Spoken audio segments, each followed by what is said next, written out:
Welcome to Professor Game Podcast, where we interview successful practitioners of games, gamification, and game thinking who brings the best of their experiences to get ideas, insights, and inspiration that help us in the process of getting the students to learn what we teach. And I'm Rob Alvarez. I teach and work at IE Business School in Madrid, where we create interactive and engaging learning materials. Want to know more? Go to professorgame.com/subscribe, start on our email list, and ask me anything. Welcome again, Engagers. Today we have somebody quite special, and you probably have read one of his books, heard of his work. There's many things that we will be talking about, but before we get started, Professor Sheldon, are you prepared to engage? Yes. Let's do this, because Professor Lee Sheldon is a game writer and designer. He's a professor of practice in interactive media and game development at Worcester Polytechnic Institute, and he's also the author of the Multiplayer Classroom Designing Coursework as a Game, the Multiplayer Classroom Game Plans and Character Development and Storytelling for Games. His recent games feature The Lion's Song, Suburbia, Disney Fantasia in Spanish, Music Evolved, I'm not sure how to pronounce that, which is for Xbox. His classes are designed as games, are the Janus Door, a cybersecurity class for Cal Poly, Secrets, a cyber culture mystery game, and an online class for Excelsior College, and Crimson Dilemma, a business ethics video game for Indiana University. He has spearheaded the development of the first writing for games full concentration at the Rensselaer Polytechnic Institute and the second at Worcester Polytechnic Institute. And he is currently consulting on a NASA-funded game for science museums and planetariums involving the exploration of the moon. In a former life, he was a TV writer and producer with over 200 produced scripts from Charlie's Angels to Star Trek, The Next Generation. Wow. So many things that we could be talking about, Professor Sheldon, but is there anything that's missing from that intro? No, I think that's pretty good. I've been around for a while, so it can get kind of long. I apologize for that. But it's awesome to get to know you a little bit more through these quick intros. And beyond what we talked about, maybe sometimes the people in the show like to understand, what does a regular day feel like to be with you? Like if we were Professor Sheldon today or tomorrow or this week, what would it feel like? What are the kinds of things that you're doing day to day? Well, it depends on the day. Worcester is a long commute where I teach from where I live, so I don't go in every day. So on the days I do go in, I have teaching, strangely enough, committees, advising, grading, and all the other things that go along with teaching. On the days that I'm home, I'm writing 3 books and consulting on the NASA grant, what you mentioned in the intro. So I'm pretty much involved with game-based learning and games and everything surrounding them all days of the week, even on weekends, because on weekends is really when I get a lot of my writing done. Wow. So it's a lot of games and that kind of jazz in your life. So that's very exciting. I actually get to play games occasionally too. Oh, there you go. Draw some inspiration. That's research. Yes. So we would like to dive into a story, Professor Sheldon, and that story has to do with, and I'm sure as a game designer as well, you're very familiar with the concept of failure or fail, first attempt in learning. So we would like to know of a story of a time, again, you set out to do this game or some sort of thing, maybe for the classroom or a game for some other professor as well. And, at least initially, things did certainly not go your way or something didn't go the way you expected. And what, of course, you learned from that experience, what would you maybe do different in a future experience that is similar? We want to be there with you and learn some of your lessons. Well, how much time do you have just for this one question? I've had multiple failures. I think in designing games, one of the hardest series of games that I had to design were based on Agatha Christie novels.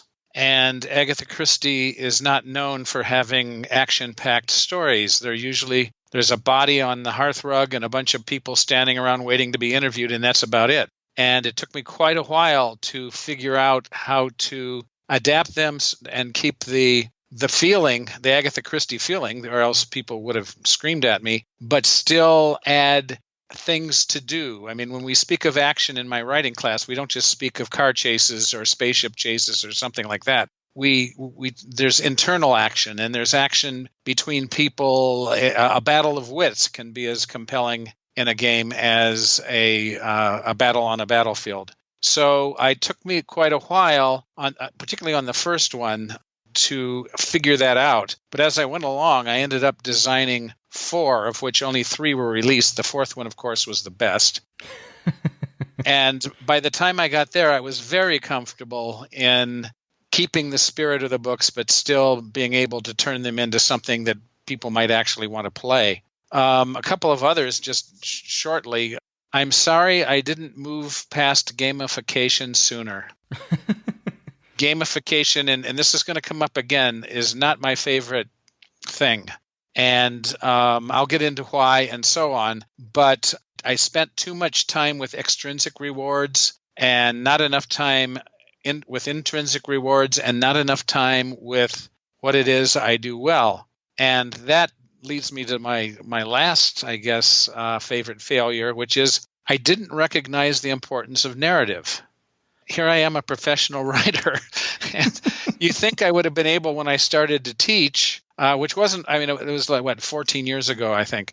But no, I kind of understood what games were, and I was designing them, and I was even putting narrative into the commercial games.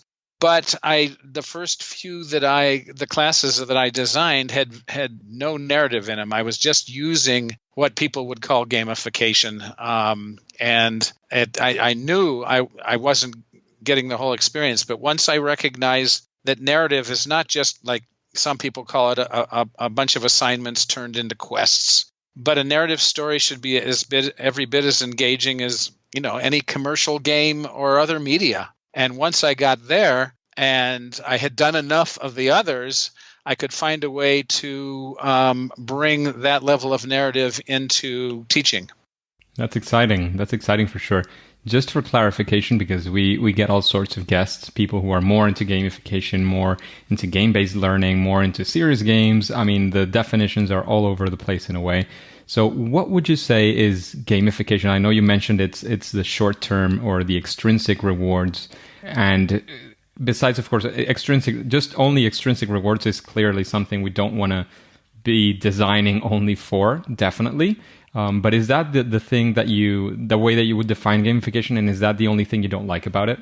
No, I think it's gamifications is first of all a nasty word, and I'm also saying that as a writer, it's just an ugly word. But beyond that, gamification is, I don't know. I think we lose sight of what is important in a game sometimes. And what I see in gamification, even if people are not just going for extrinsic rewards, but when I said before, when they talk about narrative, they talk about, we have quests. Well, having quests isn't really getting a structured narrative, and you can't do all those things that you can do in a narrative unless those quests are tied together with some overall theme. I don't like to read books that don't have themes. I don't like to play games that don't have themes. And I certainly want the games that I create in the classroom to have themes that are ongoing over the entire course of, whether it's a quarter, a semester, a year.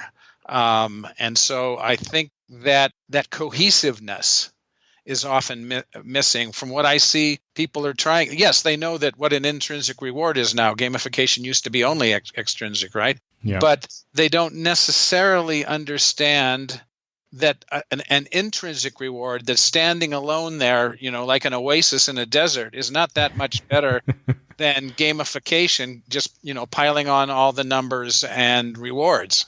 Yeah, just piling up points, badges, and leaderboards is never going to cut it, for sure. Yeah, but that's extrinsic, but intrinsic also can't be just sort of isolated. Intrinsic now, yeah, exactly. Absolutely. And within that definition of what we see, what you see as gamification, I have to completely agree that doesn't work. I think both the field of gamification and game design itself are some evolving, some maybe not so much. But they're still pretty young, and I think that there's many things to learn, even from, especially gamification from game design itself, can learn so much. and I think it's the main inspiration. And I'm pretty sure that there's a lot of people doing not so good things in that field, which leads people like you who are doing great work to see gamification that way. So I completely agree with your dissertation, so to speak. Well, I agree with you that I'm doing great work. I would caution you against using the word young, because people have been teaching with games. This is one of the things that I bring up in my talk. People have been teaching with games since the Egyptians, ancient Egyptians, and John Locke, the philosopher of the 17th century, talks specifically about how to turn a lesson into a game. So video games also call themselves young to explain why we don't have Hamlet yet, as you know, our Hamlet, and or even Citizen Kane. The movie industry had the first narrative film in the movie industry was called The Great Train Robbery. And its big moment was when one of the outlaws pointed a gun at the camera and shot it, and people in the audience screamed and fainted and everything, and it was wonderful. But between that and Birth of a Nation, which is a reprehensible movie in so many ways, but it has so many new things in it, and it's a first movie that is considered art in a way, and how it was put together was only 12 years.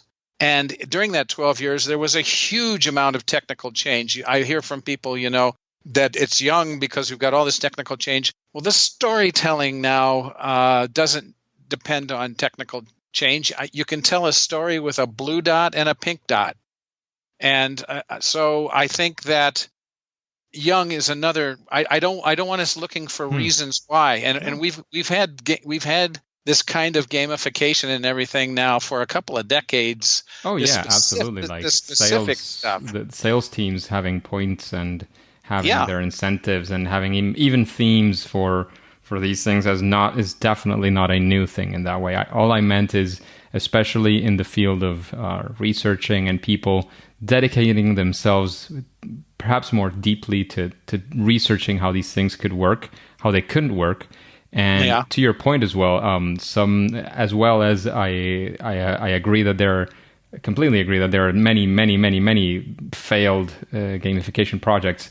There's a great deal of fantastic games, and there's a great deal of games which are not great. But again, it's part of the thing of getting things that are not well experimented through. And I don't know. I feel that there's still a lot to be said. But again, I completely agree that there's a big risk in not having a togetherness to whatever it is you're designing, because I do agree that, and completely agree that this is a design field. I mean, it's not just about having something that is like a structure you just put there and you use a cookie cutter to use it everywhere, because there's two like very similar games that some of them cut it and some of them don't. And the reason is a lot deeper than just seeing which are the mechanics, if there's a narrative or not. There's many, many elements, and I'm sure that 20 or many, many more times about that than I can talk about right now. So completely agree.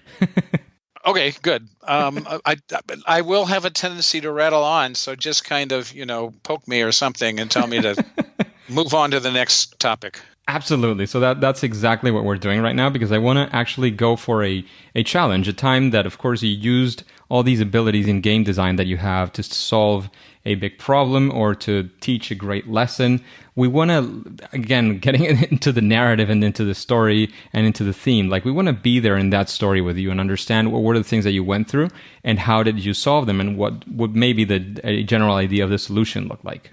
Well, the one that I wanted to talk about is actually pretty simple, but it took me a while to recognize it.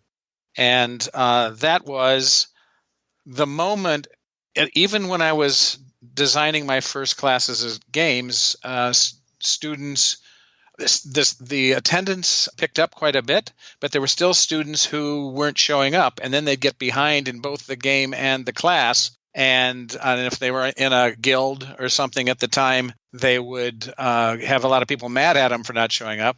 But because I wasn't taught to be a teacher, I don't have a degree in education, and I came to it pretty late after all this other stuff. These are things that I tried to figure out on my own. What can I do about that?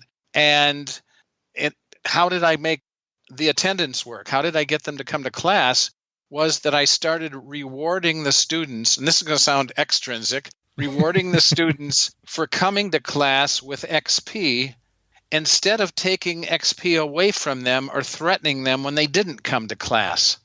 All of my colleagues at now 3 universities, all of them, and including the ones that are teaching games, take, I shouldn't say all of them because I don't know for sure now about some of them, but most of them will put in their syllabus, you miss 1 class, this happens. You miss 2 classes, this happens. You miss 3 classes, you fail the course. Whereas in games, we have a reward system for actually showing up. And so all I did was switch that to come to class and I will reward you because I use XP, for the points that students earn in the class. I will reward you just for coming to class because you can't learn if you're not in class. So, and it's a significant amount of XP, which my colleagues don't understand either because, they're not doing anything. Well, yes, they are. They're learning instead of going off someplace else. And so I started just at the bottom of the syllabus after all the assignments and how much XP they're going to get for every assignment. I would put attendance, and depending upon what the overall assignment was, a decent percentage of that, and that I'm not talking about maybe more than 10%, but that's can be significant over time. It can be the difference between 2 letter grades. So, and as soon as that happened, I now have almost perfect attendance, and they all come, and I didn't threaten them. I didn't do anything else. And so when I tell this to colleagues, they go, "Wow, that's really interesting," and they continue to punish people.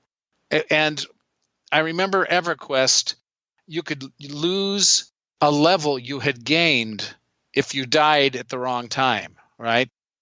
You could lose a level, and that was a terrible thing to have happen. And none of the MMOs do it now, but they did it then. But here you've got a system which is more like the now leveling up that we have in games, which we level up. We don't fall back anymore. We don't take points away from them. At least I can't think of a game that I've played recently that has dared to do that. We give them points and they're rewarded for it. So it's a cool thing.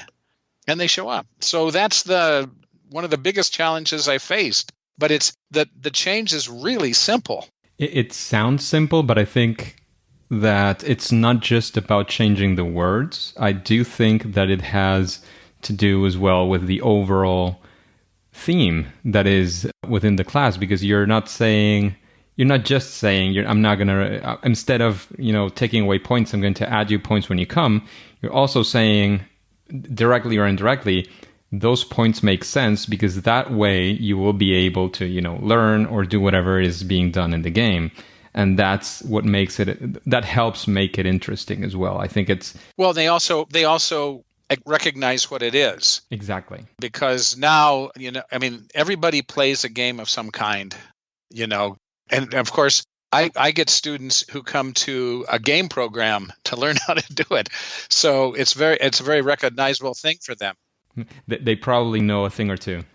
Yeah, they do. But also the students, the class I have now, I've got 18 students in it, and probably it's a writing class, writing for games. But I probably have half of them who are not in the game program, and then some of them are not even in the arts and sciences writing program. They are mechanical engineers and so on. So they all still come in with a certain knowledge now that I'm not sure, students had several decades ago, and it wouldn't occur to them or to the teacher to actually do it that way. But now it's like an automatic. So they go, "Oh, cool," and straight off the bat. and that's the intrinsic. Yeah, absolutely. And we've been talking about, again, both success and failure. And I'm sure that with all this experience that you've had, both as a game designer and as a professor as well, you have some sort of way of doing the things that you do. So again, I don't know if that looks like a process. I don't know if that looks like a series of steps. I don't know if it's just a way of thinking through things. But I'd like to know, when you're facing one of these challenges or you're designing a new class, again, is there a series of steps, process, way of thinking? How do you approach it? Yeah, there is. There's a definite process, but I've got two different situations. One is if I'm the teacher, and the other one is if I'm designing the class for somebody else. But let's just go with me as the teacher. And if it's my class, I first create the syllabus for me, so I know what it is I need to teach. And if I've done it before, those steps are already done. So that's the skeleton. That's going to create the structure for the class, because I want, I design each class to build on the previous class, and each class they gain more information, like in a game. But the first thing I do is, what do I have to teach them? Okay, and these are X, Y, and Z, what I have to teach them. So then I find a narrative framework that feels fun to me as a gamer, that I think will match what it is I need to teach. So, I'm lucky in that the games that I teach, the classes that I teach are about games, and they're about writing for games or designing games, or, I do others, but the idea is that it's not a math class. Now, right. When I'm designing, and I can get to what I do when it's somebody else teaching the class in a second. But so I find a narrative framework that is interesting to them. I've done some pretty simple genre, obvious ones.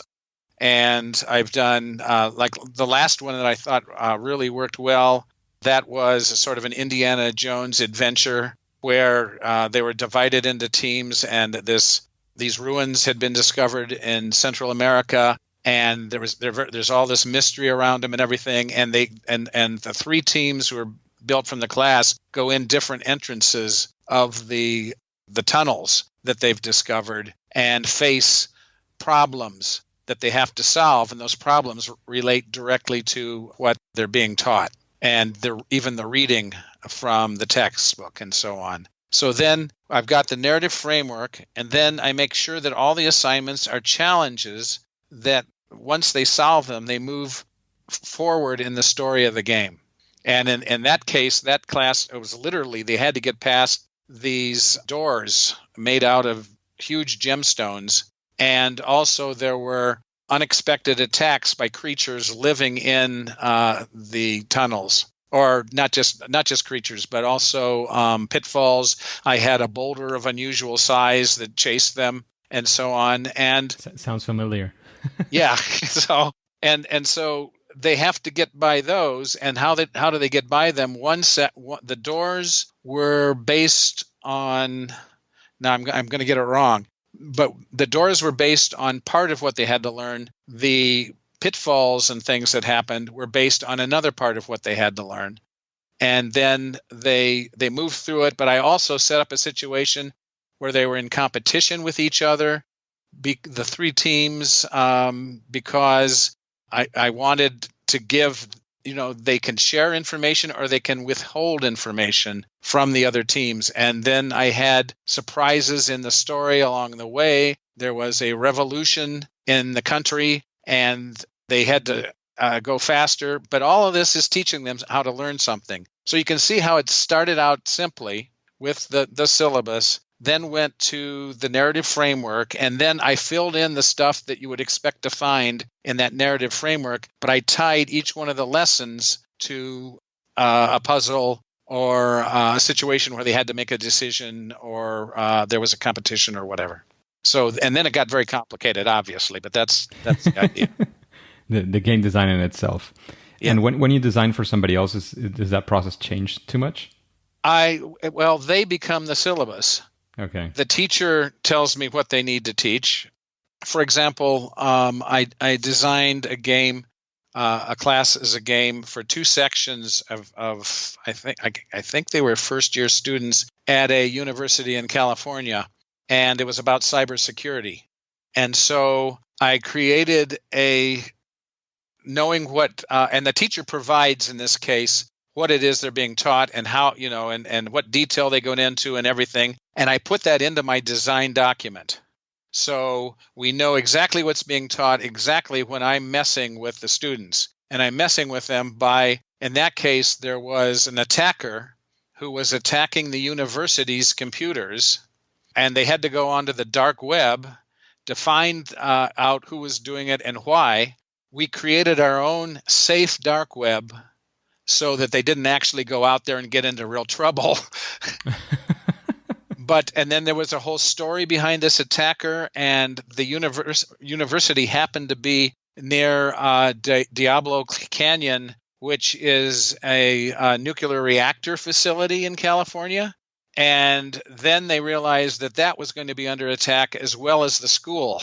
And so I kept escalating the danger, and the teacher kept escalating the difficulty in the preventing cyber attacks and how you can go and find out stuff. And this is not my field, right? But we built it after I did the framework, and then I had his lessons. Then we went back and forth, and we collaborated. So he got what he needed in teaching. I had the TA, who was the real TA in the class, turned out to be an FBI agent who was brought in because of these attacks. And he gets kidnapped. Very themed. And he gets kidnapped at one point. He doesn't show up for class, so they have to figure out where he is and then free him with a puzzle combination. And there's all sorts of stuff. So that's kind of how it is. It's more of a backwards and forwards collaboration with the teacher, but I still do all the design, put everything into a structure, and I do all the writing. And that was a grant from the NSF, so we had some money to spend.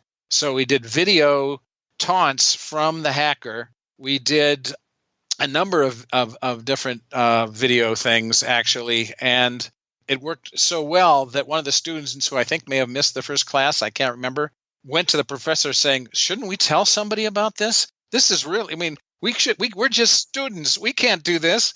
And this is really scary. Yeah, it's really scary. And then there's this whole story that comes out, and in the end, they have to decide whether the hacker actually had good intentions. So the ethical side of it. Yeah, so all of that was in there, as well as encryption and all the stuff. I'd have to go back and read it again to understand what it was. Of course. So that's the 2 different ways. Yeah, that sounds absolutely great. Just a quick break before we continue. Are you enjoying this podcast? If you're listening through a podcasting app, please subscribe and rate us on the app. This will be of great help to reach more engagers so we can change the world together through gamification. Professor Sheldon, what would you say? We've been talking about both the success, failure, this process.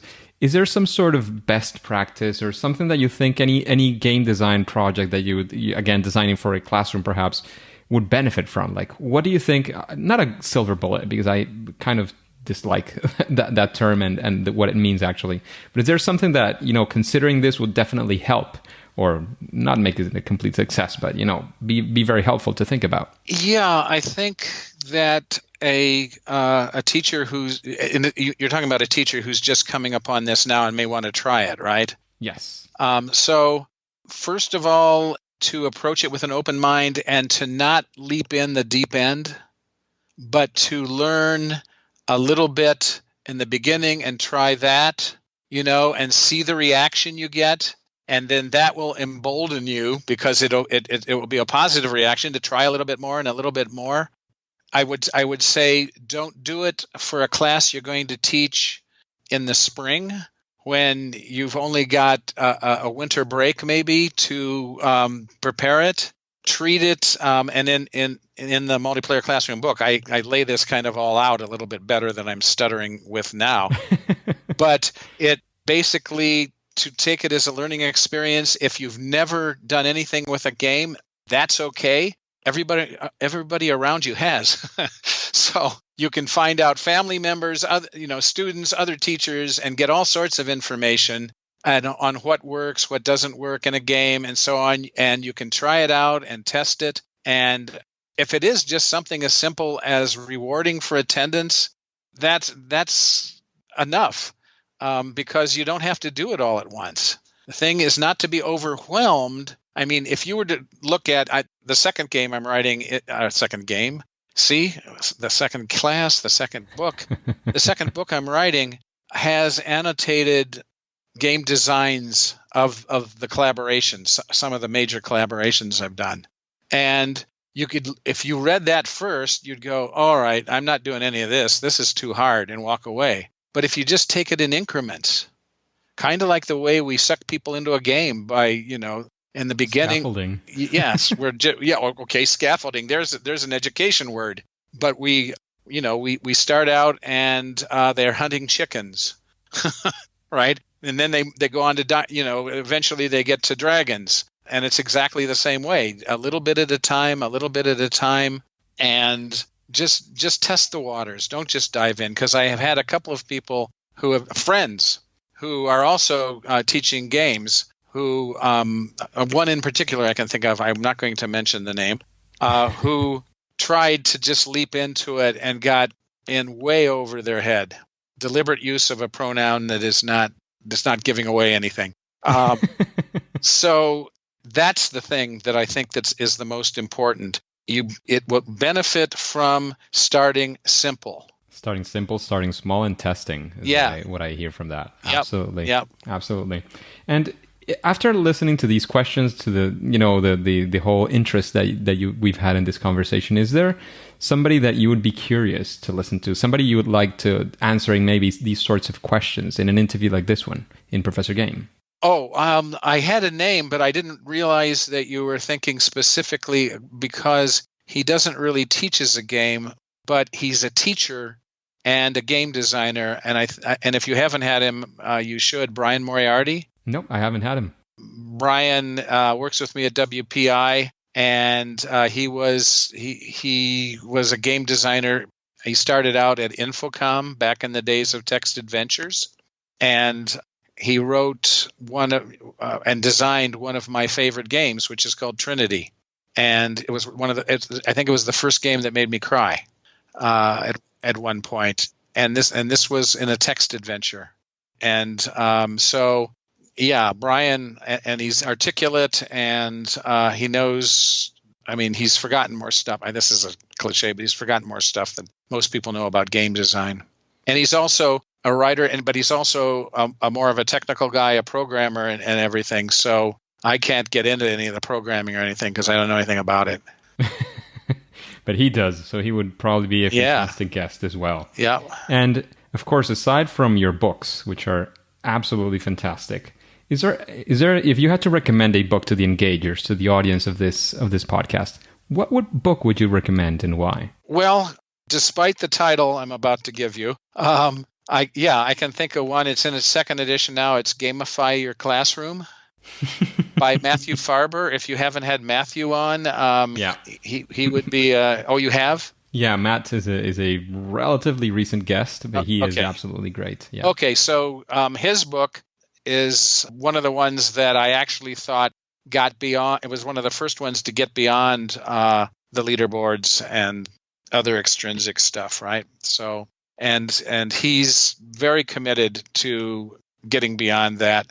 He might have talked about, he's got a new project about, I can't remember, human emotions, and it sounds really cool. And they had a good grant for that too, because it looks good. So that would be the book, other than my two multiplayer classroom books. One of them's coming out, the first one's coming out with a second edition, because I have to do this, because the first one ended halfway through, I think, my third class, and that was 9 years ago, something like that, when I wrote it. So all the things that I said very confidently then, not all of them hold true today. So I get a chance to actually say, here's what I think now, And here's some better examples than those first few games that just had XP and leaderboards in them, pretty much. So that's coming out, and also the book called Multiplayer Classroom Game Plans are the annotated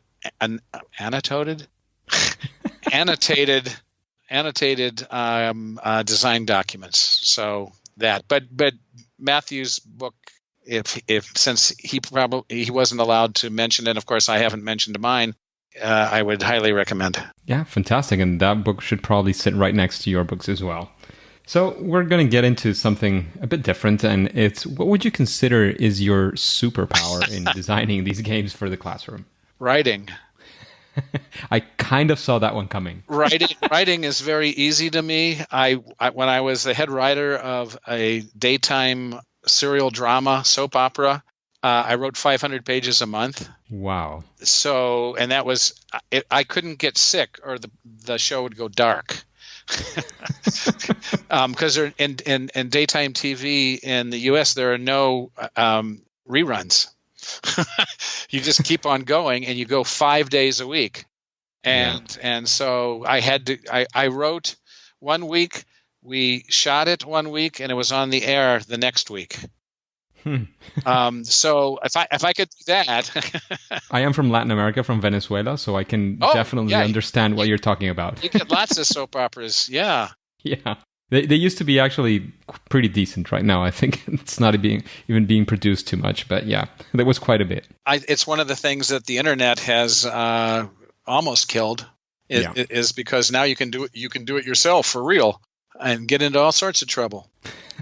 Anyway, so writing is my superpower. I've written now, plays, movies, TV, books, games, and it comes easy to me. Great. And talking about games, what would you say? I mean, however you want to frame this one, what would you say is your favorite game? Jeez, can I give you a few? This will go really fast. Sure. Any game that attempts to touch the hearts and minds of players beyond a simple adrenaline rush. So I put Trinity in there, Ryan's game, Valiant Hearts, Prune, Never Alone, Brothers, Oxenfree, and my favorite game that I've worked on is The Lion Song. All of them deal with real human emotion in one way or another. I mean, even Prune. Do you know Prune? Nope, I haven't played it. Prune is, you're basically just pruning with shears this ever-growing tree with its branches going out, and you have to keep it from running into obstacles and acid and all sorts of things. But by the end, there is an actual story with no dialogue, a moving story with no dialogue or anything else, that you've helped this tree. I don't want to spoil it, but it's kind of an amazing thing how much emotion it generates. Valiant Hearts, of course, I sobbed like a baby at the end of that. World War I game that I thought was actually more successful at what it tried to do than This War of Mine, because it didn't hammer home things. It's kind of, there's, you get to play 3 different characters. They look kind of goofy. It's a side scroller. You get to play a dog at one point who survives, and it's but by the end you care so much, and it's not all of, World War I was a horrible thing, and it's not all sunshine and magic. So that one, Prune, as I said, Never Alone, which is the Eskimo girl and her wolf. Brothers, where you have to make a really big decision in the game. Oh, I also didn't put on here. What's the game where you've come back from college and the family's all gone? Gone Home. Gone Home. It starts out as is this a horror game? Is it a mystery? Whatever it is, and it ends up being something totally different. And again, I'm not going to spoil it. Very, very narrative. Yeah. Yeah, but the delivery system is kind of clunky because basically, for some reason, scattered all over the house, you find recordings and letters and all sorts of stuff, and you kind of go, BioShock used to do it that way, and it annoyed me then. So, but the actual story is done very well. That sounds great. And before we let you go, Professor Sheldon, is there any final piece of advice you want to leave us with? There's been a lot, so it's perfectly understandable. I would say, go back to what I said before. Start small, give XP for attendance, and grade by attrition, which is the same idea. So they're always just adding on XP. They're never they don't look at, I got a B on this, they got a B minus on this. They're always just adding, and they know what the levels they have to get to. Very simple to do. And don't get stuck with extrinsic rewards, which I'm sure a number of people, including Matt, said. Get beyond them as soon as you can. You can start there, but be careful of the systems, the computer systems you can buy that have quests and all this other stuff in them. I recommend doing it yourself. The nice thing is that if you do it yourself, you don't even need a computer. Yeah, that's true. My delivery system is usually PowerPoint, but you could do a multiplayer classroom in a field, and that's, I think, one of the things that I enjoy about it the most. I really like to remind people in the podcast that it can always be heavy reliant on technology. It can be, but it doesn't have to. No.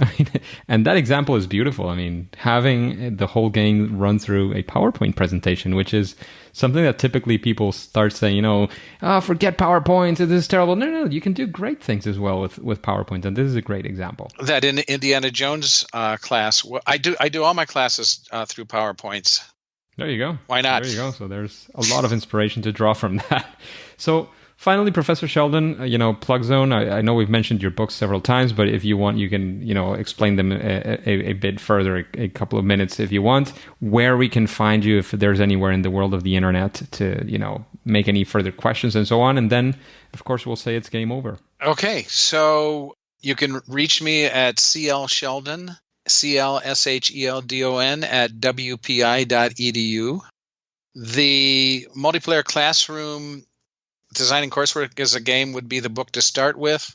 The game plans cover it's really how far you can go. They teach physical fitness, Mandarin, cybersecurity I mentioned, and one class that was entirely online teaching culture and identity on the internet. That I have to say this. I had two of because it's all online. None of the students met each other.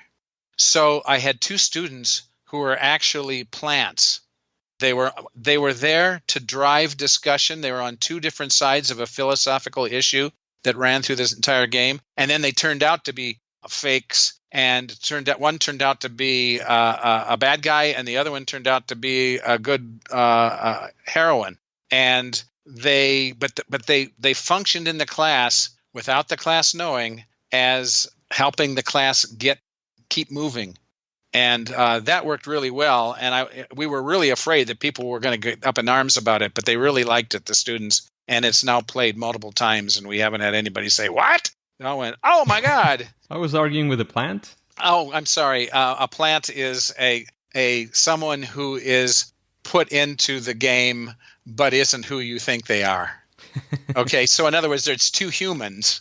But one is a bad guy, and one is, actually, I think in that one worked for the FBI too. Yeah. So, so they were planted there in that. They were planted, but that's kind of a risky thing to do. But I was very happy with how that turned out. Just like blowing up the nuclear power plant didn't worry anybody either. So okay. So very, very exciting things going on. Lots to explore after this episode, Engagers. So anything you want to look at, you have all that. You'll find it as well in the show notes. You go to professorgame.com, you type Lee Sheldon or just Sheldon, and you'll find the show notes to this episode. But for now and for today, it is time to say that it's game over. Well, that's too bad. I thought this game touched my heart and my mind a bit. Thank you. Hey, Engagers. Thank you for listening to Professor Game Podcast. And if you want more interviews with incredible guests like Professor Lee Sheldon, then go to professorgame.com/subscribe and get started on our email list. That way, we can be in contact and you will be the first to know of any opportunities that Professor Game might have for you. And by the way, talking about opportunities, are you going to Gamification Europe in Berlin? There's still tickets available, and you can get a very nice discount if you go to professorgame.com/gamification Europe. You'll go there, you can get a discount, and we will get to meet in person if we haven't already. And before you go to your next mission, would you like to know what the next episode of Professor Game is all about? Then you'll have to subscribe using your favorite podcast app and listen to the next episode of Professor Game. See you there!